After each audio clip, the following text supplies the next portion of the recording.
전도 2016 그리스도의 아멘. 사랑하는 성도 여러분, 한 주간 동안 주님의 은혜와 사랑으로 평안하셨습니까?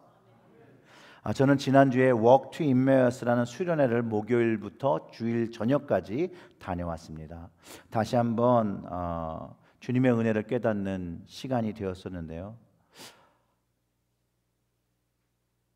저를 사랑하신 그 주님의 은혜가 얼마나 크다라는 걸 다시 경험하고 성령님의 인도로 그 십자가의 주님, 부활의 주님 다시 확인하고 그 안에서 긍휼을 접하고 용서를 누리면서 감사함으로 집으로 돌아왔습니다. 그 수련회의 타이틀처럼 전체 내용은 주님을 만나는 이야기입니다. 즉 엠마오로 향하던 그 두 제자에게 찾아오신 그 주님을 만난 이야기죠. 어떤 이야기인 줄 아시는 분들도 계시겠지만 혹시 기억이 나지 않거나 모르시는 분들을 위해서 아주 짤막하게 설명을 드리면 이렇습니다. 예수님이 십자가에서 죽으시고 3일이 지난 후에 살아나셨다는 소식을 들었습니다. 그 소식을 듣고도 주님의 제자들 중에 2명이 여전히 슬픔을 가지고 엠마오로 걸어가고 있었다라고 성경이 기록하고 있습니다. 즉 예수님이 다시 사셨다는 말을 못 믿은 거죠. 못 믿었기 때문에 예루살렘을 떠나서 엠마오로, 자신들이 무엇인가 왜 갔는지를 잘 몰라요. 하지만 그들의 가는 방향을 엠마오로 정하고 내려가고 있었습니다. 그럼에도 주님께 일어난 그 일들을 이야기하면서 걸어가고 있을 때 누가 오시죠? 주님이 함께 동행을 하십니다. 그런데 정작 이들은 주님을 알아보질 못합니다. 예수님께서 물어봅니다. 무슨 일 때문에 그렇게 얘기를 하고 있었느냐 물어보자. 아니 당신은 예루살렘에서 오는 것 같은데 어떻게 그곳에서 일어난 일을 알지 못하느냐 반문하면서 그곳에서 일어난 예수님에 대한 이야기를 해주면서 내려오니까 이미 이제 엠마오를 도착하게 되는 거예요. 예수님은 계속해서 길을 간다고 했더니 그들이 붙잡고 함께 식사를 나누자고 합니다. 초청을 합니다. 그리고 식사를 나누면서 예수님께서 그 떡을 축사하시고 떡을 떼어 나눠 주실 때 그들의 눈이 밝아져서 그가 누구인 줄을 알아보았을 때 성경은 그가 신비롭게 사라지셨다고 기록하고 있다라는 것이에요. 그리고 그들은 즉시 일어나서 예루살렘으로 돌아와 11제자를 만나게 되는데 그들 역시도 시몬이 주님을 만난 이야기를 듣고 있었고 그 이후에 그들도 주님을 만난 이야기를 나누게 됩니다. 바로 이것이 엠마오로 간 제자들의 이야기입니다. 여러분, 시몬이 만난 주님을 내가 만나고 두 제자가 만난 주님을 내가 만난다라면 우리의 신앙생활이 조금은 다른 모습이실 거라고 생각하십니까? 이처럼 주님을 실제로 만난 사람들은 조금 더 신앙을 갖기 쉬웠을까요? 그러면 주님을 실제로 만나보지 못한 사람은 어떻게 주님을 믿고 주님의 말씀에 따라 살 수 있었을까요?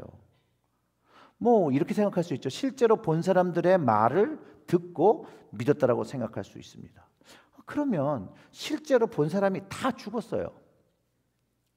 예수님을 실제로 만나본 사람은 아무도 없어요. 그런 시점이 되었을 때는 그럼 어떻게 믿을 수 있었을까요? 기독교 역사를 보면 예수님이 부활하시고 승천하신 이후에 150년 후에 사람들은 어떻게 예수님을 믿을 수 있으며, 왜냐하면 150년 정도면 그 당시에 쫓아다녔던 사람들을 다 이제 돌아가셨을 거죠. 근데 150년은 그렇다 치고 2000년 후에 현대를 살아가는 사람들은 어떻게 예수님을 믿으며 따르며 그분의 말씀을 순종하며 살아갈 수 있을까요? 인간의 연약함이 있지만 일단 무조건 믿어보고 가능성을 보고 신앙생활을 하는 것일까요? 정말로 놀랍고 신기한 것은 인간의 사고와 과학적인 관점으로 본다면 어떻게 인간이 죽었다가 3일 만에 부활했다는 말을 지금 시대에 믿을 수 있겠냐는 것이에요. 그런데 이 믿음을 가지고, 죽으시고 부활하셨다는 그 믿음을 가지고 얼마나 많은 그리스도인들이 자신의 생명을 걸고 자신의 믿음을 지키고 자신의 삶과 자신의 재산을 포기하며 복음을 전하는 줄 여러분 아십니까? 기독교 역사 2000년이 그리스도인들의 그 희생적인 복음의 삶을 증명하고 있다라는 것입니다. 그래서 예수 그리스도의 복음이 오늘날까지 나에게 전해질 수 있었던 것 자체가 하나님의 기적이라는 것이죠. 그 복음이 참된 거라는 것을 증명하고 있다라는 거예요. 사람은 정말로 거짓된 걸 믿을 수가 없어요. 사람은 의심이 많아요. 그런데 이 믿음이 우리에게까지 오게 된 것은 그것이 참 복음이기 때문에, 진리이기 때문에 우리에게 전해질 수 있었다라는 거예요. 그리고 그것을 전해질 수 있는 것에 성령님께서 함께 하셨다라는 것이죠. 복음의 말씀은요, 사람의 노력과 능력과 화술로 전해지지 않습니다. 주님께서, 성령님께서 역사하셨고 주님을 믿는 믿음을 가진 믿는 자들이 그냥 그 말씀 속에 그 내용이 그냥 그 내용으로 끝나는 것이 아니라 자신의 삶 속에서 말씀이 살아 움직이고 역동치는 것들을 경험하기 시작했다라는 것이죠. 그럴 때 그 믿음이 계속해서 견고해지기 시작했다라는 거예요. 그것을 경험한 사람이 바로 오늘 갈라디아서 저자인 바울이라는 사람이라는 거예요. 예수님을 믿는 사람들에게는 적이었죠. 적. 그에게는 예수는 십자가에서 저주받아 죽은 범죄자였습니다. 유대교를 어지럽게 한, 그래서 그를 믿는 사람들이 그 풍습과 또 하나님 외에 다른 신을 믿는다고 해서, 섬긴다고 해서 그들을 찾아내고 다스리고 벌을 주었던 그런 사람이었습니다. 성경이 그를 어떻게 기록하고 있냐면, 주의 제자들에 대하여 여전히 위협과 살기 등등하여 대제사장에 가서 스스로 다메섹으로 가서 남녀를 막론하고 잡아오려고 다메섹으로 여정을 떠났습니다. 근데 그가 다메섹의 도상에서 주님을 만나는 신비한 체험을 하게 됩니다. 성경은 호련히 하늘로부터 빛이 그를 둘러 비쳤다라고 하고, 그는 그 안에서 자신을 부르는 소리를 듣습니다. 거기에는 바울을 사울이라고 기록하고 있죠. 사울아, 사울아, 내가 어찌하여 나를 박해하느냐 하거늘 대답하여 주여 누구시니까 이르시되 나는 내가 박해하는 예수라. 너는 일어나 시내로 들어가라. 내가 행할 것을 너에게 이를 자가 있느니라 라고 그 상황을 기록하고 있습니다. 그가 경험한 게 얼마나 놀랍고 충격적이었던 거냐면, 성경이 뭐라고 얘기하냐면요, 그가 그 이후에 3일 동안은 일단은 보지를 못했어요. 보지를 못했고 먹지도 못하고 마시지도 못했습니다. 보지를 못하는 건 영적인 경험을 해서 못 봤다라고 할 수 있어요. 하지만 마시지도 않고 먹지도 않은 건 자신의 의지가 담겨 있다라는 거예요. 아니면 너무나도 놀라운 하늘의 경험을 했다고 할 수도 있죠. 성경은요, 그가 계속해서 그 시간 동안 아나니아가 찾아오기 전까지 기도하고 있었다라고 기록하고 있습니다. 그래서 보내신다는 그 아나니아라는 제자가 와서 기도를 해주고 사울의 눈에서 비늘과 같은 것이 벗겨져서 다시 보게 되었다라고 하고, 그 이후에 세례를 받았다라고 사도행전 9장을 여러분 읽어보시면 거기에 자세히 기록되어 있습니다. 바울은요, 주님을 만남으로 그가 경험한 것은 그가 저지른 모든 죄를 용서받고 주님의 도구가 되어서 주님의 이름을 전하기 위하여 택함을 받은 그릇이었다라는 것이에요. 그리고 그는 주님을 위해서 많은 고난을 받았습니다. 주님도 그를 보내실 때 아나니아에게 그가 내가 택한 그릇이고 그가 내 이름을 위하여 많은 고난을 받을 것이라고 기록하고 있다라는 것이에요. 근데 그 말씀 그대로 그는 살았습니다. 죽을 고비를 너무 많이 넘겼고요. 주님을 위해서 그는 죽기 그 순간까지 자신의 그 생명 그 하나까지라도 목숨을 다해서 주님을 전했습니다. 그가 주님과 함께한 그 경험으로 진실하게 고백한 고백이 바로 오늘 제목 내가 사는 것이 아니라는 거였다라는 거예요. 그가 삶을 살아가면서 내가 사는 것이 아니었다라는 거예요. 내 안에 그리스도가 사신 것이라고 고백하고 있다라는 것이에요. 그 20절에 내가 그리스도와 함께 십자가에 못 박혔나니 내 안에 그리스도께서 사시는 것이라. 이제 내가 육체 가운데 사는 것은 나를 사랑하사 나를 위하여 자기 자신을 버리신 하나님 아들을 믿는 믿음 안에서 사는 것이라고 고백하고 있다는 것이에요. 자기 자신은 십자가에 못 박힌 것으로 나는 죽고 영원한 생명의 주님으로 다시 살아난 것을 고백하고 있습니다. 그리고 그분을 쫓아 순종하며 사는 것이라고 고백하고 있다는 것이에요. 사랑하는 성도 여러분, 바울이 왜 이런 결론에 내리게 되었는지 여러분 아십니까? 우리가 생각하는 바울은 굉장한 능력을 가졌던 사도다 이렇게 생각을 많이 해요. 그리고 신실하고 정결했을 것이다. 그런 생각을 떨칠 수가 없어요. 사도행전에선 그의 사역은 막 죽었던 사람도 막 살리고 귀신도 막 쫓고 병자도 고치고 정말 범인, 일반인과는 좀 다른 사람이라고 기록된 것 같은데 그리고 생각을 하게 되죠. 그런데 이것은 철저히 인간의 생각이라는 거예요. 인간의 생각. 우리의 인간적인 생각이에요. 바울에게 얼마나 심각하고 진지한 고민이 있었냐면요. 스스로를 고백하게 자신을 죄인 중에 괴수라고 고백을 합니다. 디모데전서에서 그렇게 얘기하죠. 그리스도께서 죄인을 구하시려고 세상에 임하셨도다. 죄인을 구하러 오셨는데 그 죄인 중에 내가 괴수다라고 스스로를 평가합니다. 로마서에서도 그 7장 18절부터 시작하는 그 말씀, 내 속에 내 육신에 선한 것이 거하지 아니하는 줄 아노니 원함은 선을 있으나 선을 행하는 것은 없노라. 내가 원하는 바 선을 행하지 아니하고 도리어 원하지 않는 악을 행하는도다.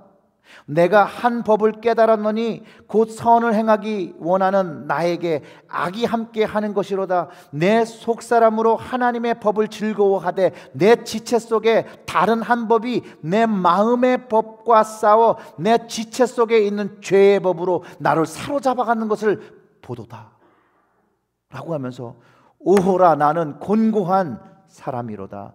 비참한 사람이다.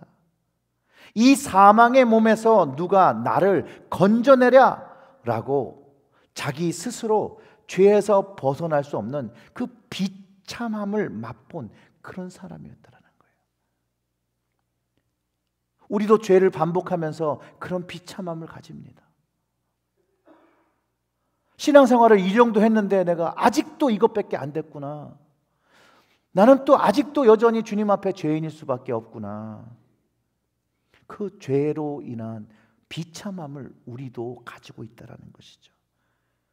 저와 전혀 다르지 않고 여러분과 전혀 다르지 않습니다. 우리 육체와 마음 속에 죄악의 비참한 모습, 그 곤고한 모습을 가지고 주님 앞에 설 수 없는 모습을 가지고 있다는 것이에요. 그게 우리라는 것이에요. 그게 나라는 것이에요. 그가 경험한 복음과 은혜는 바로 그런 비참함을 느낄 수밖에 없는 연속성인 죄를 가졌음에도 불구하고 주님은 그것을 다 용서하셨다는 거예요. 그것을 다 용서하셨다는 것이에요. 그것을 다 용서하시기 위해서 십자가의 죽음을 기꺼이 택하시고 과거의 죄도 현재의 죄도 미래의 죄까지 모두 용서하시고 그것을 믿는 사람들에게 정죄함이 없다라고, 나는 네가 죄를 지었다라고 이야기하지 않겠다. 그 죄를 기억하지 않겠다라고 말씀하신다라는 것이에요. 바울이 이렇게 고백을 합니다. 이제 그리스도로 말미암아 예수 그리스도 안에 있는 자는 결코 정죄함이 없나니 이는 그리스도 예수 안에 있는 생명의 성령의 법이 죄와 사망의 법에서 너를 해방했다라고 그가 고백하는 것입니다. 죄사함은 긍휼함을 얻은 것, 용서함을 체험한 그냥 은혜입니다. 주님의 용서함은 뭔가 내가 해서 받을 수 있는 그런 것이 아닙니다. 내가 성취할 수 있는 그런 것이 아닙니다. 그런 행위도 없습니다. 그저 선물처럼 은혜로 긍휼을 입는 것입니다. 그것을 경험할 때, 주님 앞에 죄인된 모습으로 나아가 고개를 떨구고 있을 때 주님의 용서를 깊게 경험하고 주님의 마음을 느끼는 거죠. 더 이상 죄를 짓지 말고 너 스스로가 너를 의지하고 살면 죄의 길로 갈 수밖에 없으니 이제부터 나를 쫓아 나의 손을 잡고 나를 왕으로 여겨 살아라고 말씀하신다라는 것이에요. 주님의 말씀을 따라 살아라고 합니다. 여러분은 죄인입니까? 저는 죄인입니다. 저도 죄인 중에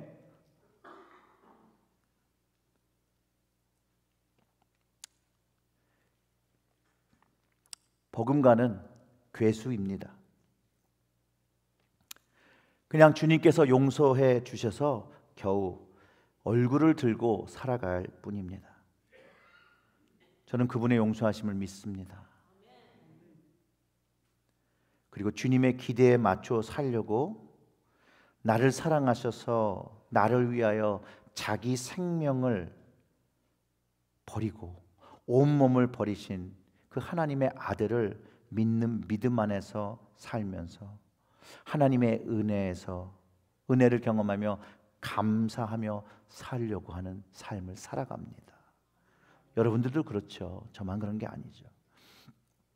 그런데 어떤 사람들은 사람의 그 의롭게 됨을 아직도 선한 율법의 행위라 믿는 사람들이 바울 시대에도 있었고 지금도 있습니다. 사람이 의롭게 되는 것은 율법의 행위로 말미암은 것이 아니요 오직 예수 그리스도를 믿음으로 말미암는 줄 알므로 우리도 그리스도 예수를 믿나니 이는 우리가 율법의 행위로서가 아니고 그리스도를 믿음으로 의롭다 함을 얻으려 함이라. 율법의 행위로서는 의롭다 하심을 얻을 육체가 없느니라. 말씀이 그렇게 정했어요. 오직 주님의 은혜만이, 십자가의 은혜만을 믿으며 구원을 얻는다라는 것이에요. 이것이 성경이 말하는 참 복음입니다, 여러분. 이 외에는 아무것도 복음이라고 말하지 않습니다. 참 복음은 그리스도를 믿음으로 의롭다 하심, 용서함을 얻고 의롭다 하심을 얻었다라는 것이에요.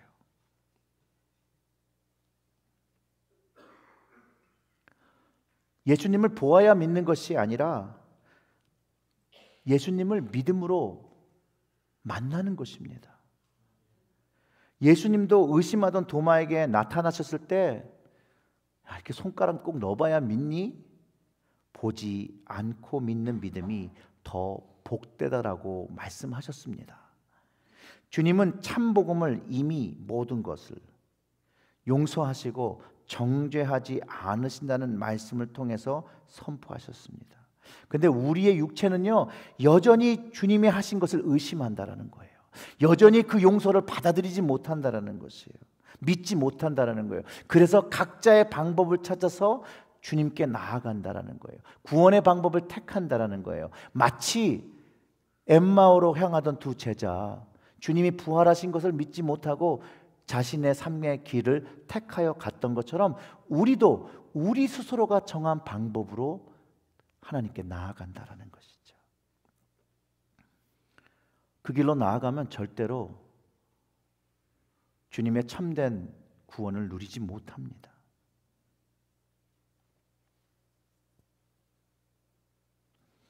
주님은 십자가를 지시고 그냥 죽음을 맞이하신 게 아닙니다. 그 죽음을 깨고 다시 살아나셨다는 것이죠. 이 부활하신 주님을 만나고 십자가의 용서와 은혜를 아주 깊게 만나고 경험하는 것입니다. 그런데 거짓 복음은요, 예수 그리스도의 십자가와 부활을 보여주신 그 구원 길 외에도 다른 구원이 길에 있는 것처럼 자꾸 이야기하며 성도들을 유혹한다라는 것이에요. 그 갈라디아 교회의 그 문제가 됐던 것은 할례죠. 할례가 있어야 구원에 이른다라고 이야기하기 시작한 거예요. 율법을 지킴으로 구원을 얻는다라고 말하며 예수 그리스도의 구속의 은혜를 배제시켜버리는 그 복음, 바로 그것이 거짓 복음이라는 거예요. 그런데 이 거짓 복음은요, 아주 교묘하다라는 거예요.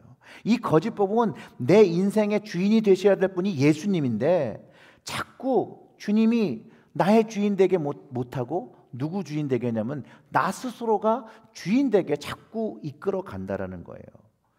그리고 여전히 내가 주체가 되어서 내 인생의 주인이 되어서 그 길을 결정하며 따라가게 한다라는 것이죠.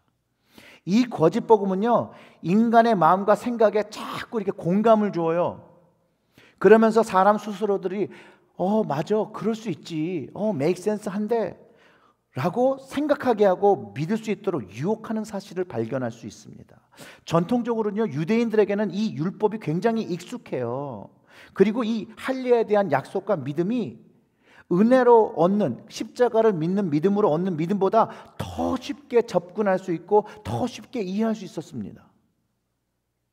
오늘날 우리 교회의 역사 속에서도 찾아볼 수 있는 것들이 있는데요, 한번 여러분 좀 이상하게 들릴 수 있지만 한번 생각해 보세요.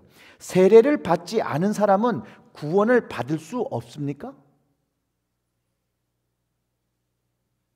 근데 예전에는요, 세례를 받지 않으면 구원을 받지 못한다고 믿었던 시대도 있었습니다. 또 자신의 믿음의 고백 중에 자신이 구원을 받았다는 그 날을 기억하지 못하면 구원받은 자가 아니라고 가르치던 사람들도 있었습니다.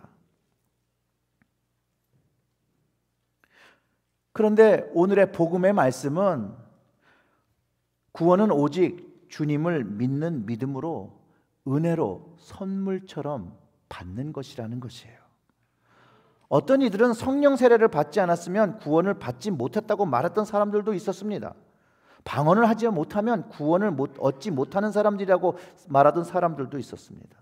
이들의 관점은 모두 사람이 무엇을 하는 것과 지키는 것에 중심이 있다는 것을 알 수 있습니다. 가르치는 자들이 모르게, 자신도 모르게 복음이 왜곡되었다는 걸 몰랐던 거죠. 그리고 왜곡된 복음을 전했다라는 것이에요. 구원은 오직 예수 그리스도를 믿는 것에 있습니다. 이것이 참 복음입니다. 그 이후에 세례도 받는 것이고 예배도 참여하는 것이고 성령 세례도 받는 것이고 그리스도의 이름으로 선한 삶을 살아가는 것, 은사의 귀함을 경험하고 살아가는 것은 하나님의 거룩한 자녀와 왕 같은 제사장으로서 성숙함을 가지고 살아가기 위한 것이어야 하는데 구원의 전제로 삼아버리는 실수를 했다라는 것입니다. 그래서 거짓 복음은요, 세례받고 예배드리고 봉사하면 마치 구원을 얻는 것처럼, 하나님께로 나아가는 것처럼 이야기한다라는 것이에요. 순서가 틀렸어요. 주님을 알고 예수님을 알고 이것들이 시작되어야 된다는 거예요. 근데 많은 교회의 방법들이, 프로그램들이 주님을 만나게 하는 것에 주력하기보다는 교회를 다니고 교회 프로그램들을 하다 보면 알겠지라는 막연한 희망을 주고 막연한 믿음을 요구하면서 지내온 시간이 너무 많이도 흘러버렸습니다. 물론 저는 이분들이 어떠한 나쁜 의도를 가지고 한 것이 아니고 선한 의도를 가지고 한 것이라고 믿습니다. 선한 의도를 가지고 했지만 한 영혼이라도 구원을 이루게 하겠다는 선한 의도로 시작했지만 그 열정과 헌신은 좋게 평가를 하지만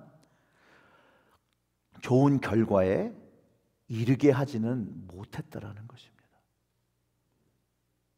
주님을 머리로 이해하고 받아들이기까지는 했지만 그 영과 가슴으로 만나는 것이 조금 부족했다라는 것이죠. 또한 주님을 만나러 온 목적 자체가 주님을 알고자 함보다는 자신의 삶의 문제들 때문에 나와왔고, 그러니까 그 문제가 해결되고 또는 그 문제가 해결되지 않을 때도 교회를 언제든지 떠나가게 되었고, 기도의 삶을 살아갈 때도 좀 더 기도의 능력이 세다는, 기도의 능력이 경험되다는 교회로 언제든지 교회를 옮겨 다니는 문화를 만들어내기도 했다라는 것입니다. 사랑하는 성도 여러분, 이것을 좀 기억해 주시기를 주님의 이름으로 축원합니다. 엠마오에서 제자들이 주님을 알아보았을 때 주님께서 떡을 떼어 주신 것으로 기록하고 있고, 그 이후에 주님이 떼어주신 그 떡을 먹으며 주님을 알아보며 그 이후에 길에서 주님께서 말씀을 풀어주실 때 가슴이 뜨거웠던 이유를 깨달았다는 것이에요. 주님이 말씀을 풀어주시니 그들의 마음이, 심령이 뜨거워졌다는 거예요. 로마서에서는 믿음은 그리스도의 말씀을 들음으로 난다라고 합니다. 사람의 위로로 믿음이 나는 것이 아니고, 선한 생각으로 나는 것도 아니고, 선한 행함으로도 아닙니다. 그리스도의 말씀입니다. 성경의 말씀은 아직도 성령님의 도우심으로 우리의 마음을 뜨겁게 하고, 우리가 기도할 때 우리의 영이 뜨겁게 되어지고, 성찬을 겸용하면서도 우리의 마음이 뜨거짐과 새로운 신비를 경험합니다. 왜냐하면 오늘도 성령님이 우리와 함께 계시고 하나님 우편에서 우리를 위하여 간구하시는 주님이 계시기 때문입니다. 오직 예수 그리스도께 집중하고 그분을 내 안에 주인으로 받아들일 때 경험되어지는 축복이라는 것입니다. 이 축복을 누리시기를 주님의 이름으로 축원합니다. 성경이 말하는 복음과 그 은혜를, 그 체험한 내용들이 사도행전을 통하여 잘 기록되어 있고 서신서에 잘 기록되어 있습니다. 그래서 우리 깨달을 수가 있어요.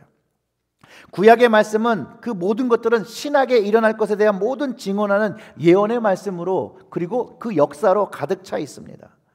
성경 안에 모든 믿는 자들은요, 모두가 예수 그리스도를 만나며 그 신앙의 여정을 시작했다는 것을 우리는 이해할 수 있고요. 예수 그리스도를 만났기 때문에 그들은 자기의 생명조차도 버리며 주님을 믿었습니다. 여기에 세상과 다른 무엇인가가 들어있다라는 것이에요. 바로 예수 그리스도의 생명이라는 것이에요. 그 예수 그리스도의 생명이 내 안에 있다라는 것이에요. 주님이 나와 함께 계시다라는 것이에요.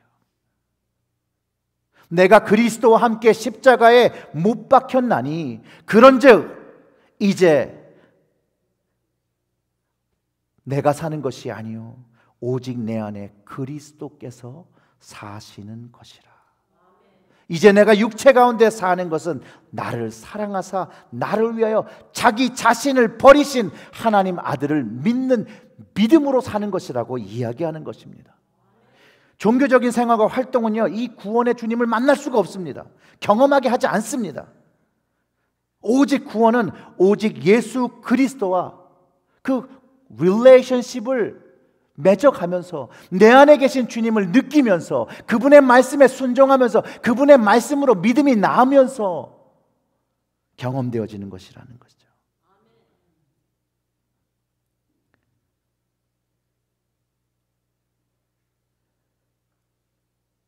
예수 그리스도를 성령님의 도우심으로 만나고 깨닫고 십자가를 경험할 때 시작되는 것이라고 분명히 성경은 가리키고 있습니다. 그래서 요한 웨슬레 목사님도 구원의 확신을 굉장히 중요하게 여겼습니다. 예수님을 만난 경험이 흔들리지 않는 구원의 확증이 있어야 된다고 그래요. 왜냐하면 그 생명이 있는 그 확증이기 때문에 그렇습니다. 구원의 확증은 예수님을 역사적 사건으로 내 삶 속에서 만난 경험을 하기 때문입니다. 내가 그리스도와 십자가와 못 박혔으니 십자가에 못 박힌 사실이 여러분에게 있다라면, 저에게 있다라면 잊어버릴 수 있겠습니까? 그 아픔을 잊어버릴 수 있겠습니까? 그 아픔을 잊어버렸다고 하더라도 그 상처가 우리의 몸 어딘가 있지 않겠습니까? 잊어버릴 수가 없죠. 그 십자가를 경험하는 방법이 여러 가지 방법이 되어질 거예요. 한 가지 방법이 아니에요. 그러나 결론이 하나예요. 결론은 예수 그리스도를 만나고 그분의 은혜가 나의 죄를 사였다는 그 고백과 그분을 주인으로 받아들이고 그분의 뜻에 순종하며 살아가는 삶이 되어진다는 그 결론은 어떠한 방법으로 경험했더라도 결론은 똑같다라는 것이에요. 이것밖에 없어요. 그럼에도 불구하고 우리는 늘 죄의 문제를, 사도 바울도 괴로워했던 그 육신의 문제, 두 마음이 싸우는 문제, 죄의 법에 무너지는 자신의 연약함 때문에 괴로워할 때, 그 유혹과 죄가 찾아올 때 괴롭지만 누구를 바라봐요? 십자가의 은혜를 바라보는 겁니다. 부활의 능력을 바라봐야 됩니다. 왜요? 내 안에 사시는 그 주님이 계시잖아요. 그래서 바라볼 수가 있는 것입니다. 그래서 단호히 바울이 이야기하는 것이 계속해서 죄를 짓는 인간의 육처가 있더라도 율법을 완성하신 주님께로 나아가고 그분과 관계하며 그분이 정죄하지 아니하시고 용서하시는 그 십자가와 주님을 기억하면서 그 은혜를 끊임없이, 주님이 주시는 그 끊임없이 풍성하게 나오는 그 은혜를 내 삶 중심, 내 마음속 그 안에서 경험해야 된다라는 것입니다. 내 안에 사시는 그리스도의 생명을 의지하며 새로운 마음과 용서받은 육체로 주님을 위해 살아가는 은혜를 누리고 우리 안에 틈타는 죄의 문제들이 주님으로 해결받게 하는 것을 경험하면서 성령님을 의지하며 계속해서 승리함을 경험해야 합니다. 주님을 만나는 참 복음은 죄로부터의 자유함을 얻는 것입니다. 그러나 오해하시면 안 되는 것이 있습니다. 주님이 용서를 다 해주셨기 때문에 주님을 만나면 아무것도 할 필요가 없다는 말이 아닌 것을 이해하셔야 됩니다. 이때부터는 내가 사는 것이 아닙니다. 내 안에 주님이 사셔서 주님께서 가르쳐 주시는 삶을 순종하며 살아야 한다라는 것입니다. 그럴 때 진실로 마음에서 우러나오는 헌신도, 예배도, 봉사도, 선교도 하게 되는 것이죠. 선교와 봉사와 헌신과 예배와 물질을 드리면서 구원을 얻는 것이 아닙니다. 그것은 구원의 조건이 아닙니다. 나를 사랑하셔서 나를 위하여 자신을 주신 주님을 만나고 알기에 예배를 드리는 것이 너무 좋고 매주 기쁨과 기대를 가지고 감사로 오게 되고 친교를 하게 되고 헌신을 하게 하고 봉사를 하게 되는 그 마음,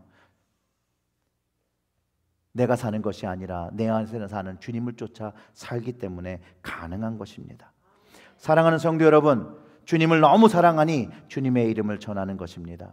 주님을 사랑하기에 예물을 드리는 것이고 주님이 원하시는 교회를 만들어 가시는 거고 복음의 삶을 살아가는 것입니다. 바로 이것이 복음의 능력입니다. 바로 주님의 은혜를 기억하고 은혜를 사모하고 은혜에 감사하고 주님을 사랑하며 사는 참 복음을 이해한 믿는 자, 그리스도인의 삶의 모습입니다.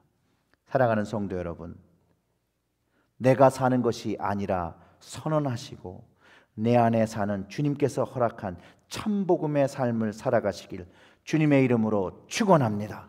기도하겠습니다.